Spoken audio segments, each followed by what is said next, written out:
Hi, it's XJ9, and this is gonna be a quick patch video. And this one just has some nice things I would like to talk about. So that's why I'm bothering making. There's usually at least something that interests me that makes me want to make the patch video. Uh, Akali is not one of those things. It's sort of like whatever to me. Like Akali is getting actually quite substantial nerfs though. Maybe she'll get rebuffed when there's another music skin for her. If you look, her Q quite drastically costs 20 more energy every rank. That's quite a bit, especially given that she doesn't get there's no buff to give her more energy in some way.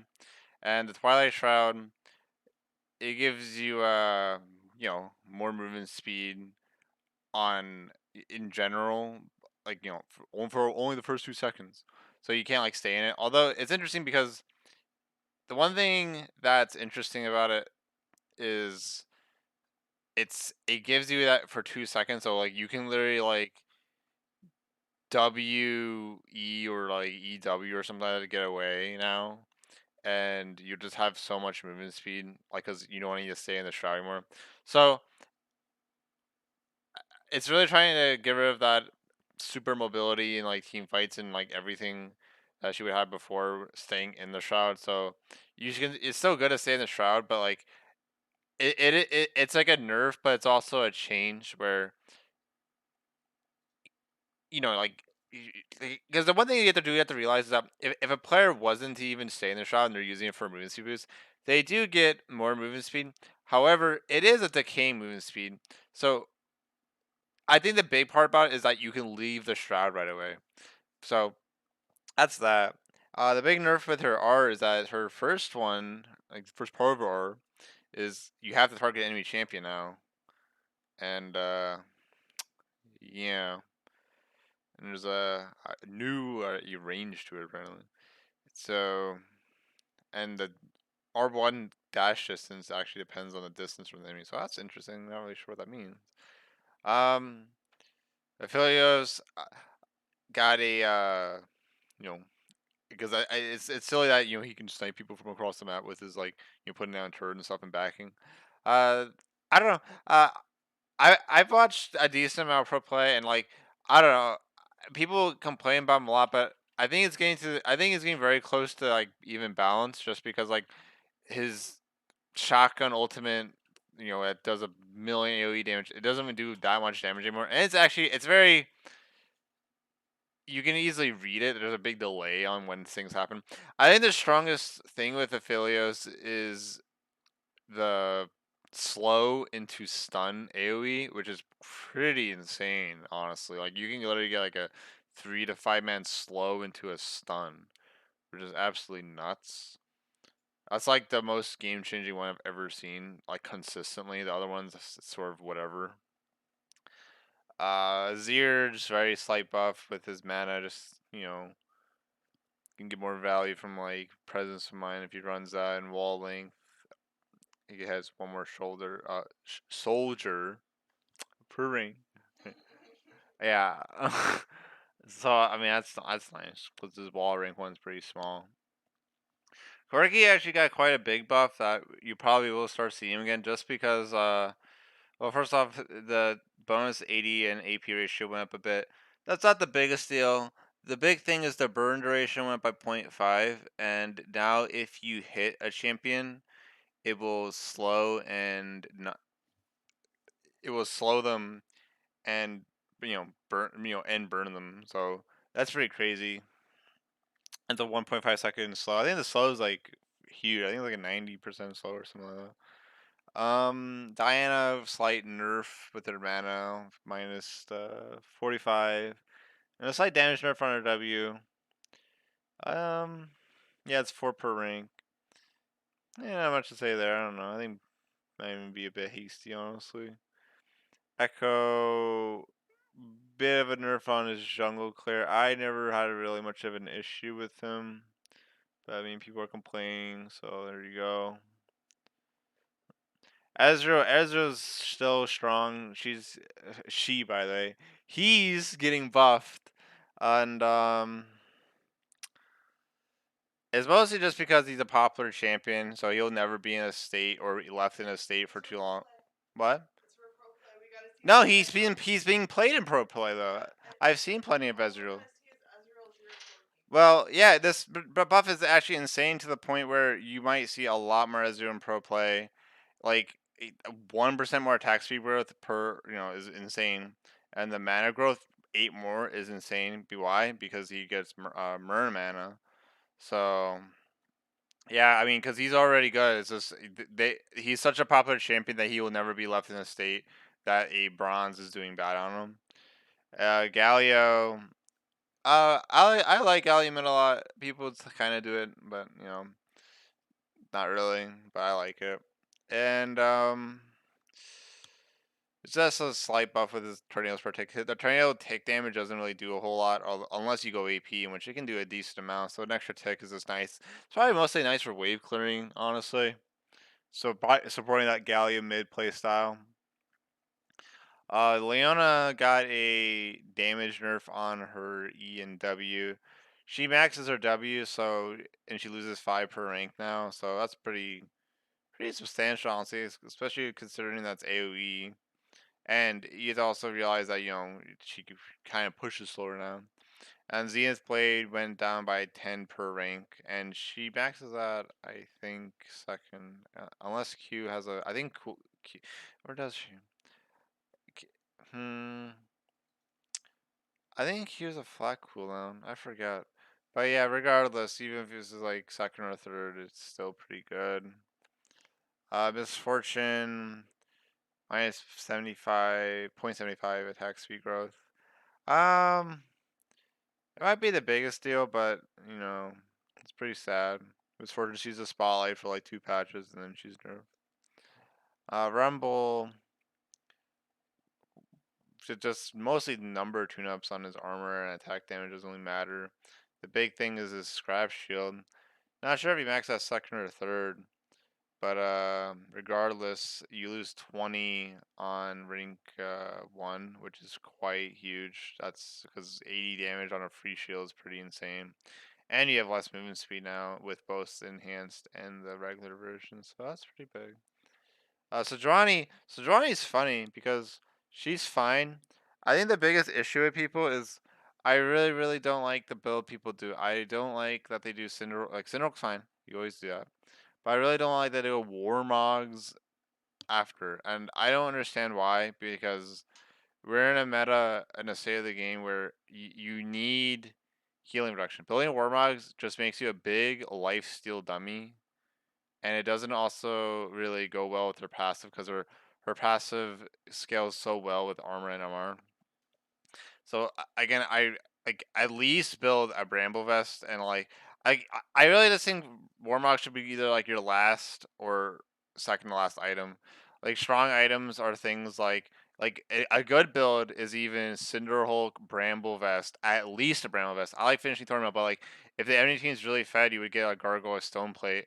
That item is actually very strong, as you would go and do your burst with your W, and at that point, like, if you initiate with R, and after that point, you don't really do a whole lot of damage. You're literally just trying to get your stacks of E and CC people, and since your E doesn't really do a whole lot of damage to begin with, it's actually okay if the gargoyles, not make you do much damage. But even then, like you're absorbing all the damage to get the E stacks, and then maybe even by the time the gargoyle runs out, you would E.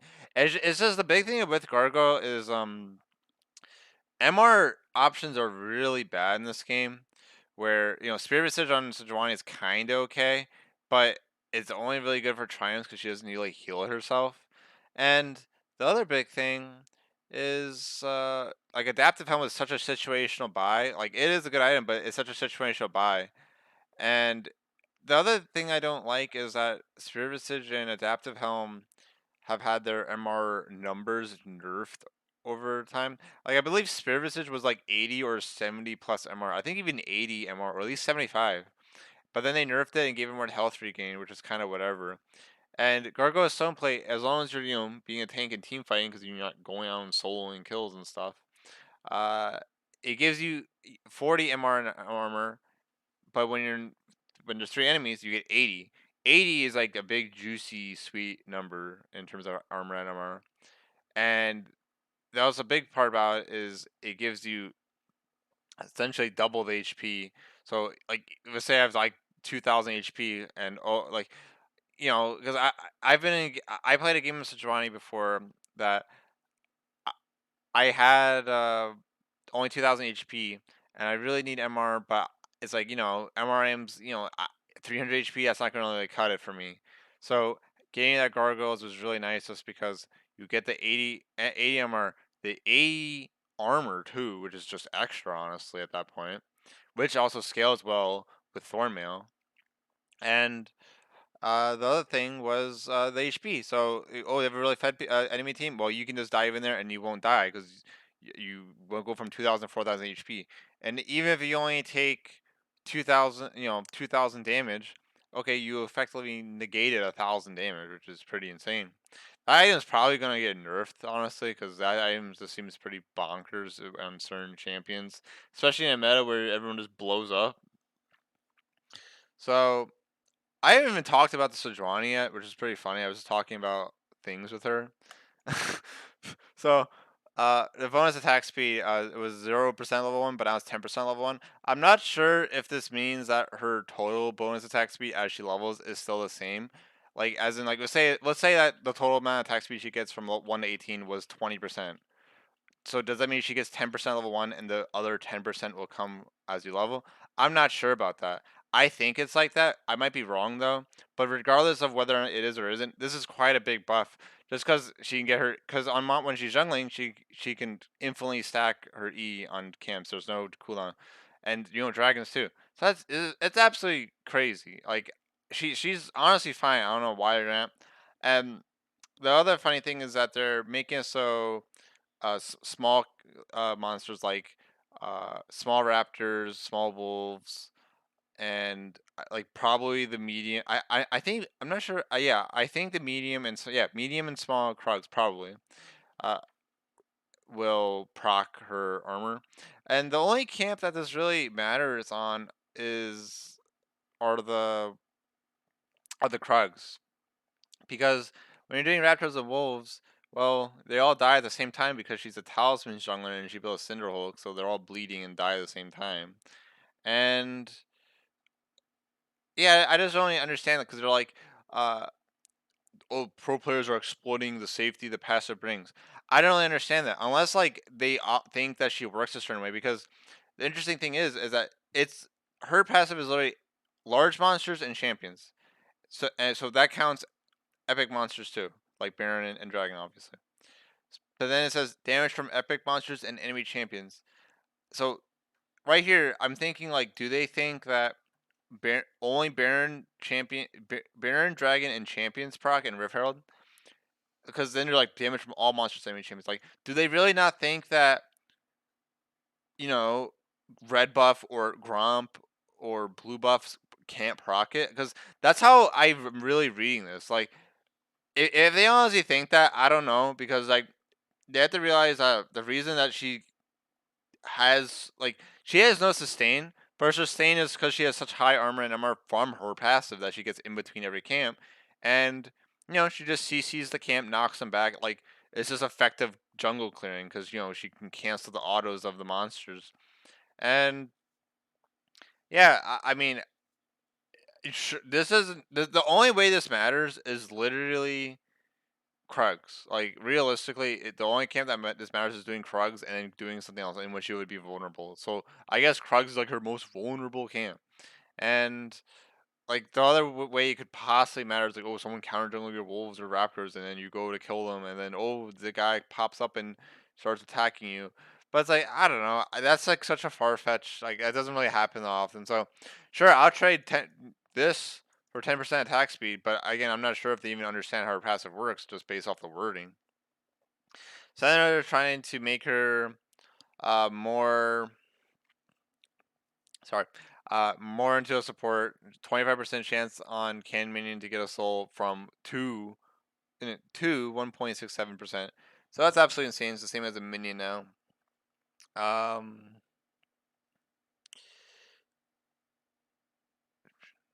Yeah, and also if you get relic shield or the old guards or the shoulder guards, it will do the same thing too. So you pretty much go sickle anyway, so it doesn't really matter anyway.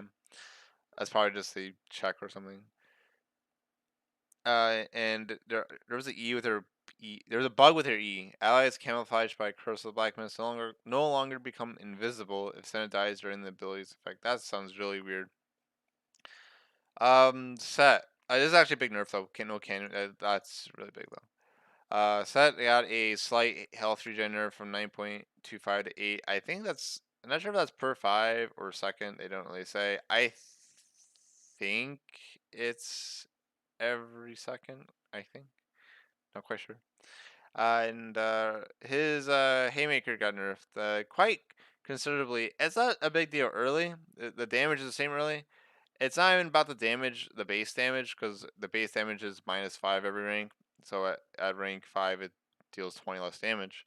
The big nerf is that when you max it, because for example, so it goes from 16 to 8. That's an 8-second difference. And it goes from 18 to 12. That's a 6-second difference. So there's even less value in even leveling it. So you'll definitely probably see way more people starting to max Q now, even in lane now, just because it's so garbage to like level up. So at level 5 in this patch, like right now the patch hasn't hit, you would have a 12-second haymaker, but now after this you have to get level 9 to get that same bonus, and that's just really rough. And it makes me want to really try out things like Warrior Set. I think Warrior Set's fine as long as you space out your W and your E when you're clearing. And the CR is really nice because CR is pretty hard to get on them. So yeah, I mean, it sort of sucks that this doesn't go from like 18 to like 10 seconds because this just seems pretty brutal. But we'll see. Um, Sono just got a slight nerf just because it was way too much power apparently on her E, giving her way too much self movement speed, slight AP ratio nerf, and 5% less. That's fine. Yuumi got changed a bit, where instead of doing a flat amount and scaling with ability power, it does a flat amount, scales with bit power, but also plus 0.02 to 0.08 of the target's maximum. So that's pretty nice. It just I don't know. I think it's mostly to help so that if you're low, it doesn't just like kill you and stuff. It's sort of supposed to be good against like initiating. So I guess that's quite useful. Her key also costs less, which is nice. And on her W, silence no longer counts as an immobilized effect that places you and me on a 5-second cooldown. That was a big counter. Zumi's E got a slight. It's a nerf as you rank it up. Rank 1's the same, but has a higher ability power ratio. So that's fine. I think it's because people are maxing your E in lane and but it's still fine to do that, but you get less value from it. But it also scales it very well with AP. I mean, yeah, AP. They're trying to encourage the queue and more interactive stuff, really, especially since this costs the same. Because before you were being punished for leveling us up, so they just want more engagement, less heals. Jungle Monsters is really nice because now all camps give 10 more XP. So by default, like, oh, Krugs went from 160 to 175. Well, one thing to realize is that this is 185 XP camp. So that's pretty good. And I love doing Krugs. If any of you guys were ever watching me play, I literally like, go back and I just do Krugs. Like, I love Krugs. A lot of people avoid them for some reason. I just love doing them. And first, a large monster bonus XP was -15. That's whatever though, because it's about the long term. And now you get 13 less gold from minions instead of 10. But instead of the that this minion gold penny would be removed once you have the item completion, but now it's at 14 minutes, so less jungle taxing because that shit was really stupid. I would even say even nerf the XP part of jungle taxing because I think that's stupid because it's like whenever I did it, people always said, "Oh, you're jungle taxing," but it's like, no, I rarely do it, and I only do it to, push out a lane, to deny XP or force a TP. The big thing with Krugs as well is well, first off, the gold went up, which is actually quite nice. It's actually something I actually like sort of scanned past. So 10 more gold. That's pretty nice. A lot of times I'm like, I need a little bit more gold, and now it's probably do that. The big thing about it is, so first off, the large Krug gives way less HP, so it's actually sort of bad to even counter jungle this camp in particular. It's probably more value to counter jungle camps such as Gromp, Wolves, and Raptors. Just even just like you know, leave the one small Raptor. Krugs is probably one of the worst camps to counter jungle. If you're only killing one thing, if you're doing the full clear, that's fine. But if you're only killing one thing, it's pretty iffy just because it gives way less if you're doing one. They gave a lot more XP into the medium small Krugs. This, oh, and that's another thing. So the gold went up in general. What was this? Large base gold. Card camp base gold. Base gold 4. I think. I'm trying to think because it says card camp total gold. It went from 125 to 135. So.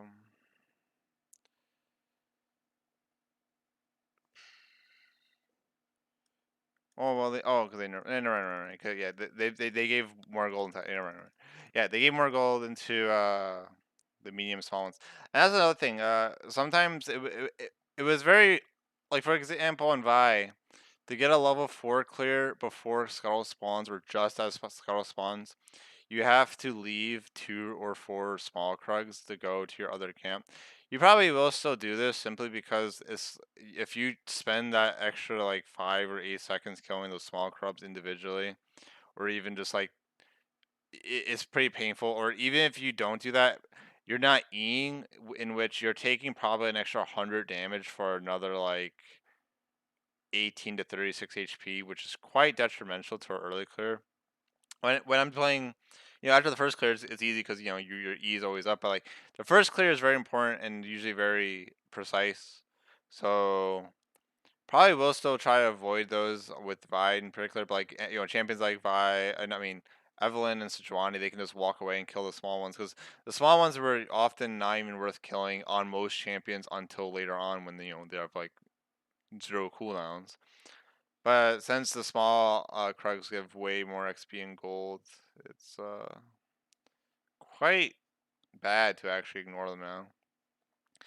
Red and blue buff give 5 less XP, it's not a big deal. And monster XP scaling level 4 and level 5 to 6, the multiplier just went up essentially. And the one thing I'm trying to understand about this is that they said until minute 18, like once before minute 5, or it was either 4 or 5 to minute like 18 or 16 or something like that, it was more XP. I'm trying to understand if the monsters level up at those times, or if like this means like at level 4, 5, and 6 you'll level up faster. I think it's how they said originally, where they said, after minute 5, all these camps will give more XP, but at minute 18 it'll be the same as now.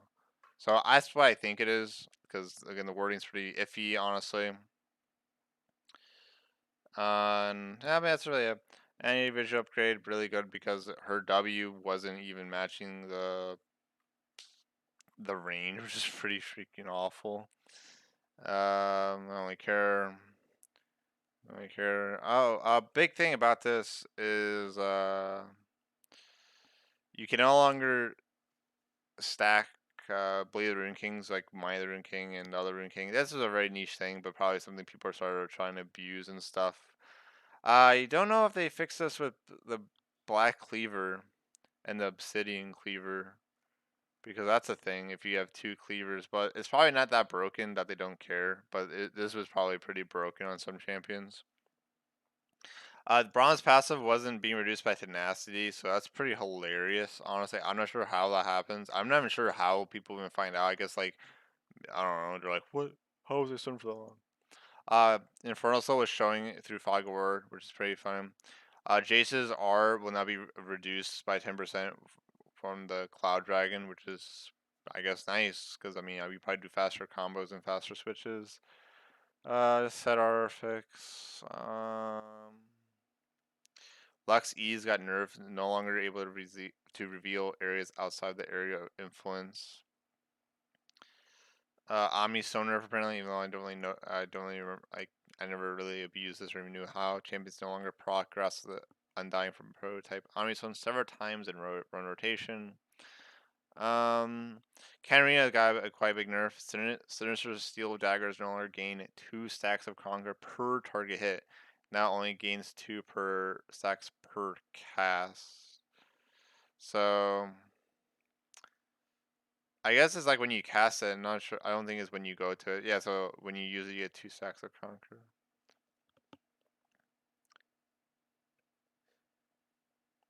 Um.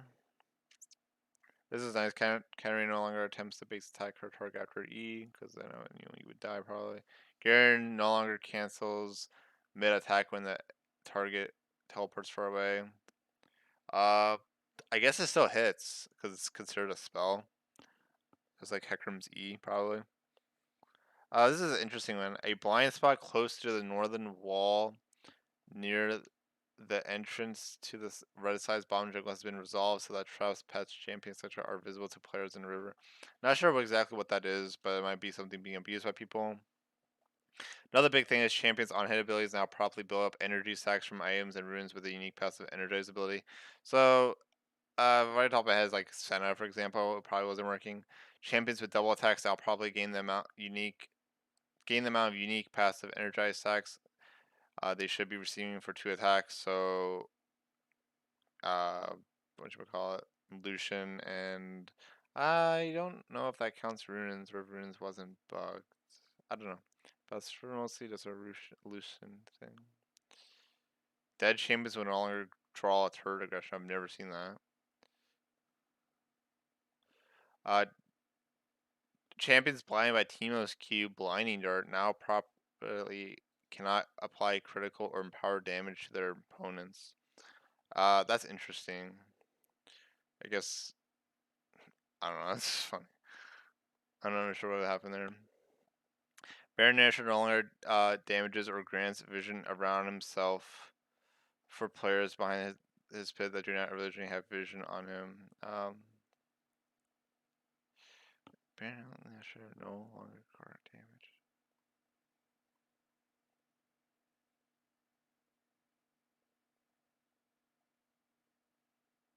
I'm not sure exactly what that means. I think I'm trying to think of if it means if say we're doing Baron as blue side, which is bottom. Does it mean that it's giving vision of the champions, or does it mean like say we're red side, we would gain vision of Baron because they attacked us? I don't know. Interesting. I think that is. I think it's just the former. Um, destroying a turret or turret plate with reptile now grants players the right amount of gold even when they're farther away from the turret. I think that's really weird stuff. And yeah, that's really I hope you really enjoyed this. Pretty interesting patch. Sejuani get buffed for no reason. Play Galio mid is probably for yellow. Ezreal's broken, and yes, that's so good. Yeah, bye. Or wait, was there a Trinity thing? Did I miss something? No, no. Okay, bye bye.